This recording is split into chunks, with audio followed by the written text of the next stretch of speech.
The president is going to be issuing really a call for action later today when he sits down with a group of meteorologists from around the country, trying to get the word out that the weather for this country is going to be getting worse and worse over the coming decades as a result of man-made climate change. Here's the report right here. We even have it in color for you, Kate.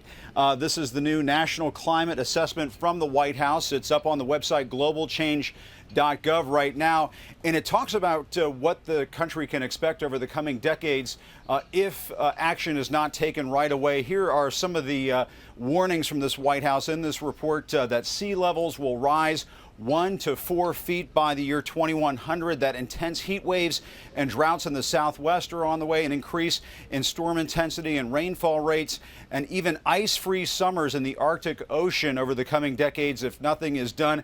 The White House already pointing out that temperatures have gone up at least or almost 2 degrees since the year 1895, but that most of that has occurred in the last 30 or 40 years. So they're trying to really drive home the point that there's really an urgent case for action. And you're going to hear the president talking about that later today when he sits down for those interviews.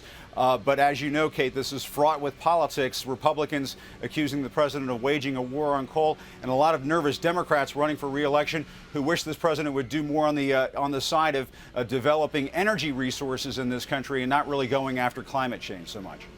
Kind of about both of those points, Jim. So the White House puts out this report. It's a big report, described as kind of the biggest assessment in probably a decade on climate change. On a new website, it's a big push by the administration. What are they actually going to plan to do about it in response to their findings, and how are they going to pull it off? Because we know Republicans have long fought environmental regulations by this administration. Right. Well, I think this week is sort of the public awareness campaign. You know, one thing that we do have coming up from this White House is in June, they're going to be imposing new limits on coal-fired power plants across the country.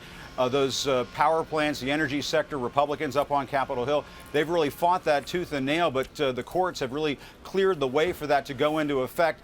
As you know, Kate, the president's climate agenda has been stalled in Congress. He's not going to get cap and trade. So what they've tried to do is do things through executive action, sort of try to raise fuel efficiency standards, that sort of thing. And you're going to hear the president say later on this week that he's got commitments from private companies to use more solar energy, to use better building methods. Those are the sort of small ball things that the president can do without the authorization from Congress. But of course, Kate, as you know, this big issue of the Keystone oil pipeline is weighing out there.